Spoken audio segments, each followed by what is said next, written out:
Shaka Zulu, el reformador militar de la estepa africana, prólogó en El Guerrero, que quiso ordenar la llanura, en la inmensa trama de pastos y gargantas del sur de África, donde las fronteras políticas nacen y mueren con las lluvias. Hubo un hombre que intentó convertir el movimiento y la dispersión en máquina de Estado. Shaka, hijo de Senzangakona y figura central en la emergencia del pueblo Zulu, no fue solo el conductor de campañas sanguinarias, fue ante todo un reformador. Produjo tácticas, instituciones y una disciplina que transformaron bandas dispersas en regimientos cohesionados y aldeas en un núcleo político, capaz de articular, movilizar recursos y proyectar poder. Su figura ha sido mitificada y demonizada por igual. Esta crónica busca aproximarse con distancia crítica, seguir la forja de un ejército nuevo, describir la reordenación social que lo sostuvo, medir los efectos de sus innovaciones sobre los pueblos vecinos y reflexionar sobre el lugar de Shaka en la historia del Estado africano y orígenes y aprendizaje de periferia a epicentro. Shaka nació a fines del siglo XVIII en un entorno donde la política era, sobre todo, negociación entre un puñado de jefaturas locales. Era hijo de Senzangakona, jefe del pequeño clan Zulu, y de Nandi, cuyo estatus y la marginación de la madre, en algunos relatos, contribuyeron a una biografía temprana de movilidad y resentimiento. Esa infancia no fue mero bagaje afectivo, a la experiencia de la exclusión, las lealtades cambiantes y la convivencia con mercenarios y tropas de paso moldearon en Shaka una lectura práctica del poder. Se formó en las filas de jefes más grandes, sirvió en la casa de Dinguesueo, señor más poderoso del área, y aprendió ahí lo que ninguna cuna puede enseñar en la disciplina, la ongu y el arte de atraer seguidores. Esa etapa fue decisiva. A quien se ha formado en campañas, aprende que el mando se gana en acción y se conserva con instituciones, no solo con prestigio. Shaka lo entendió y comenzó a construir su proyecto desde la base. Segundo, la forja del ejército, innovación táctica y disciplina cotidiana. El rasgo que define a Shaka es su innovación militar. Ante unidades dispersas y presiones competitivas, diseñó un ejército distinto al de la guerrilla habitual, a regimientos permanentes organizados por edad, Amabut, entrenamiento riguroso, uso de tácticas de choque y una nueva dotación armamentística. La introducción o la ampliación del uso de una lanza corta para la estocada, el icua y grandes escudos de cuero, que favorecía el combate cerrado frente al arremetimiento con jabalina. Complementó esa transformación con la formación de formaciones tácticas, la célebre disposición en cuernos de toro en circling en envolvente, con un cuerpo central que atraía la resistencia y flancos que cerraban la pinza menos, y con prácticas de disciplina duras, ensayos, marchas diarias, castigos ejemplares y un código de conducta colectivo. No es óbice decir que muchas de las supuestas invenciones de Shaka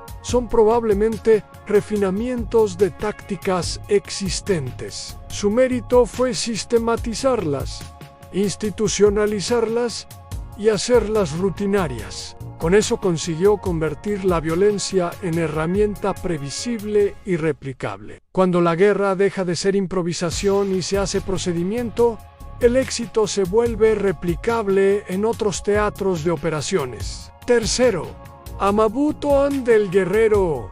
Errante al regimiento permanente, Shaka reorganizó la sociedad militarizando su estructura de edades. Los jóvenes eran reunidos en regimientos que no solo entrenaban, sino que vivían en barracas, comían en común y compartían destino. Esa concentración fue clave en redujo el individualismo guerrero, aumentó la cohesión y facilitó la logística, reclutamiento, aprovisionamiento, relevo. Además, el servicio en Amabuzo se convirtió en vía de ascenso social. Los méritos en batalla traducían honores y privilegios. La institucionalización de la edad como vector de organización generó también cambios culturales profundos. La vida comunitaria se orientó a la preparación de hombres para el Estado y la lealtad al jefe supremo. El precio fue la disciplina y a menudo la represión de autonomías locales. Cuarto, el estado logístico en Sanidad del Pasto. Granero y mando central más allá del campo de batalla. Shaka mostró intuición administrativa. Entendió que un ejército eficaz requiere aprovisionamiento, bases y capacidad de relevo. Estableció centros de acopio. Reorganizó la colecta de tributos en ganado y grano y exigió aportes regulares de comunidades sometidas que alimentaran la máquina bélica. Su capital, un núcleo que centralizaba decisiones, entrenamiento y tesoros, funcionaba también como depósito de símbolos de poder, banderas, tambores y hemerotecas de botines. Esta logística permitió campañas largas y la sostenibilidad temporal del esfuerzo militar. Gobernar no fue, entonces, solo mandar a pelearan, fue asegurar que la sangre del combate tuviera arterias de abastecimiento y reposición. Expansión y efectos regionales en sometimiento, reasentamiento y coerción con un ejército profesional y una logística organizada. Shaka emprendió campañas que incorporaron territorios y realojaron poblaciones. A menudo la estrategia combinó derrotas localizadas con la incorporación de prisioneros en unidades o su reasentamiento como mítima práctica, que integró mano de obra y redujo la resistencia en los márgenes. Parte de la expansión obedeció a la lógica estratégica controlar pastos, fuentes de agua y rutas. Otra parte respondió a la necesidad de crear espacio para la temporada militar y de sostener el consumo cortesano. El saldo humano fue significativo en desplazamiento, fracturas sociales y un ciclo de violencia que, si bien consolidó un núcleo estatal, Zulu también empujó a oleadas de migraciones y reacomodos sociales entre grupos vecinos. En la historiografía posterior, este proceso se denominó Mefekein o Deifakan, una era de dispersión y choque. Su interpretación es objeto de debate. A unos lo atribuyen casi enteramente a la dinámica Zulú, otros lo insertan en un conjunto más amplio de presiones ecológicas, demográficas y comerciales. Lo central es que la expansión militar de Shaka alteró el mapa político del sur de África durante décadas. Sexto, la política interna, centralización, sanción y el control de la nobleza. Shaka no se limitó a ganar batallas, disciplinó a la élite, redujo la autonomía de jefes locales, colocó comisarios del centro y castigó revueltas con severidad. El control sobre la nobleza se apoyó en una combinación de reparto de botines, matrimonios políticos y represión selectiva. En el plano jurídico instauró normas que regulaban la conducta de los oficiales, la administración de los tributos y la rendición de cuentas. El resultado fue ambivalente. Creó un órgano de mando más eficiente y fiable, pero esa eficiencia se consiguió cortando canales de negociación tradicional, lo que aumentó la conflictividad latente y la dependencia del carisma del jefe para sostener la obediencia. Séptimo, gobierno y simbolismo, la corte de Shaka y la política del miedo.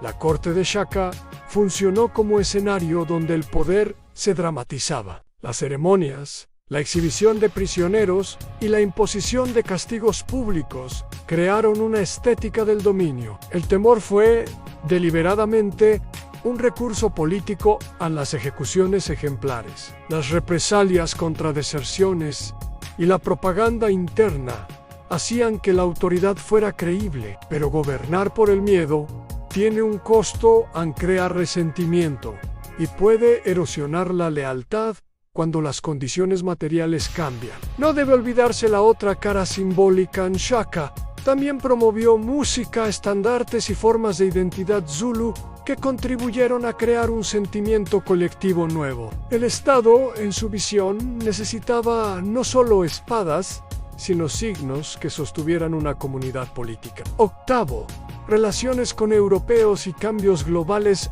en comercio, caballos y la presión externa durante el apogeo de Shaka. La presencia europea en la región era aún limitada, circunscrita a puestos costeros y comerciantes. No obstante, el flujo creciente de bienes, armas y caballos influyó en la dinámica regional. Shaka, según fuentes variadas, fue reacio a depender excesivamente de armas de fuego, prefiriendo confiar en su táctica y disciplina. Sin embargo, no ignoró los efectos indirectos del comercio en el incremento de demanda de esclavos y de ganado, la llegada de armas de fuego en manos de rivales y la presión de colonizadores y comerciantes crearon un trasfondo que condicionó decisiones estratégicas. La globalización incipiente del siglo XIX influyó así en el conflicto local, haciendo de la política africana parte de un tablero mayor. Noveno. La muerte, la conspiración y el final del régimen personalista 1828. La vida de Shaka terminó en una intriga interna. En 1828 fue asesinado por conspiradores, entre los cuales destacaron su medio hermano, Dingaan, y otros oficiales que actuaron con el apoyo de algunos sectores descontentos de la élite. La operación mostró el límite del sistema construido. Al depender fuertemente de la autoridad personal y de una lógica de mando vertical, el régimen quedó vulnerable ante coaliciones internas. La muerte de Shaka no significó el fin inmediato del poder zulú. Dingaan y otros sucesores mantuvieron y transformaron el Estado, pero sí marcó la transición de un proyecto centrado en la figura del fundador a una fase donde la institucionalidad debía competir con rivalidades familiares y con la presión externa creciente. Legado en Estado, violencia y memoria disputada. El legado de Shaka es complejo y contradictorio. Por un lado, creó un modelo de Estado militarizado capaz de proyectar poder, de organizar población y recursos y de imponer una idea de nación. Sus tácticas y su sistema de Amabuzo influyeron en la manera de hacer la guerra y la política en el sur de África durante décadas. Por otro lado, su reinado comportó costos humanos enormes en desplazamientos, muertes y la fractura de comunidades. La interpretación de su figura ha pasado por fases, desde la demonización colonial que lo presentó como tirano absoluto y destructor indiscriminado, hasta revisiones postcoloniales que lo ven como constructor estatal en un contexto de competencia regional y cambios estructurales. La historiografía reciente tiende a matizar en subraya factores externos, secuencias de sequías, comercio de esclavos, dinámicas demográficas que interactuaron con las políticas sacayanas para producir la era de movimientos que conocemos. De ese modo, su figura emerge como síntoma y agente, no la causa única de todos los dramas, pero sí un catalizador poderoso. Epílogo: lecciones desde la estepa.